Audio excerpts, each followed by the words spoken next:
Beneath the rolling hills of Tuscany, buried under vineyards and olive groves, lies the evidence of something extraordinary.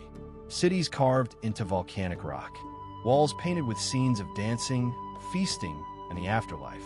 An alphabet no one has fully deciphered, and a civilization so thoroughly absorbed by its neighbor that most people have never even heard its name. This is the story of the Etruscans, the people Rome learned everything from, then did everything to forget. The Etruscans emerge around 900 BC in central Italy, in what is now Tuscany, Umbria, and Lazio. They called themselves the Ravenna. By 800 BC, they had organized into a confederation of 12 major city-states, a dodecapolis, including Veii, Tarquinia, Cerveteri, and Chiusi.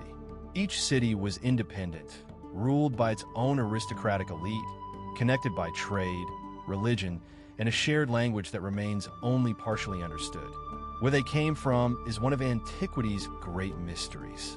The Greek historian Herodotus claimed they sailed from Lydia, in what is now Turkey, fleeing a famine.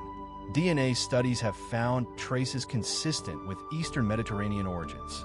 But another ancient writer, Dionysius of Halicarnassus, argued they were indigenous to Italy, their culture developing from local Iron Age roots known to archaeologists as the Villanovan culture.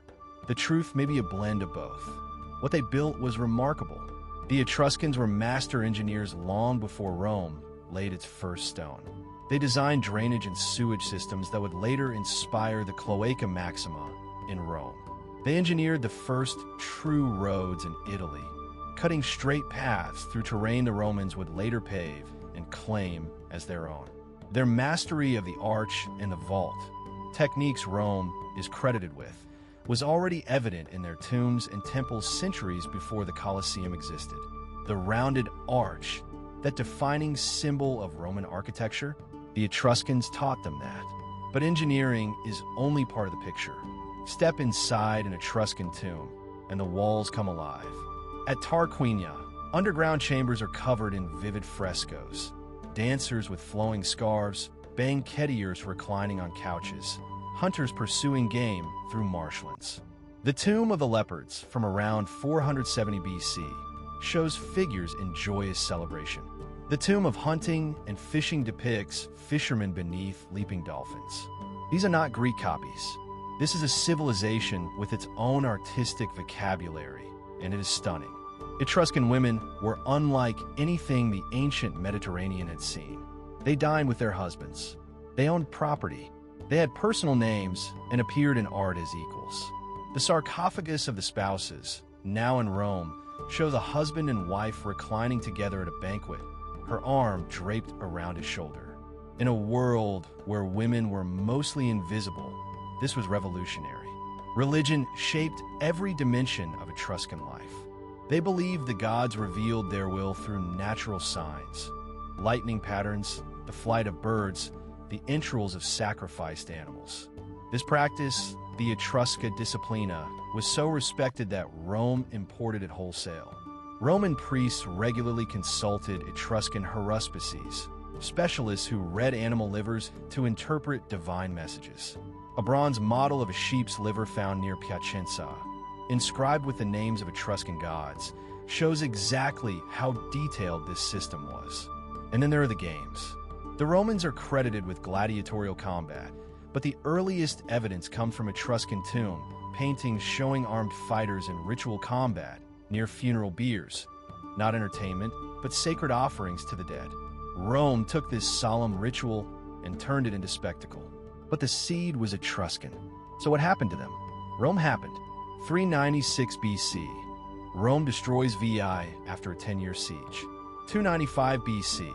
The Battle of Synonym breaks the last coalition of Etruscans, Samnites, and Gauls.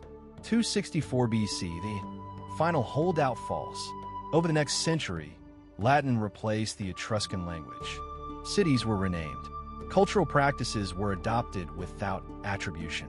The memory of Etruscan civilization was folded into the Roman story until it seemed like Rome had invented everything itself. The Etruscans left behind no surviving literature. What we know comes from Greek and Roman accounts, biased sources. Archaeology is our only honest witness. The Banditacha necropolis at Cerveteri is a city of the dead carved from tufa rock, with streets and doorways mirroring the homes of the living. Objects buried with the dead, gold jewelry, bronze mirrors, terracotta warriors like the Chimera of Arezzo, reveal trade networks stretching from Egypt to the Baltic. Their language survives in roughly 13,000 inscriptions and one extraordinary document, the Liber Lentius, a linen book cut into strips and used to wrap an Egyptian mummy, now in Zagreb. It is the longest known Etruscan text, and it appears to be a ritual calendar. We can read the alphabet, we can guess at some words, but fluency is gone. A language spoken for centuries by a civilization that shaped Rome and through Rome shaped the Western world is now a puzzle with missing pieces. The Etruscans were not conquered out of weakness. They were absorbed by a neighbor that learned faster than it acknowledged.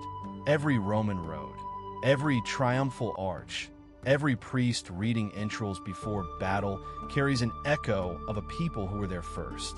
Visit Tuscany today. Step inside a painted tomb. See the dancers still mid-spin after 2,500 years, and you will understand something Rome never wanted you to remember. Some civilizations do not disappear. They're simply absorbed so completely that the world forgets they were ever there.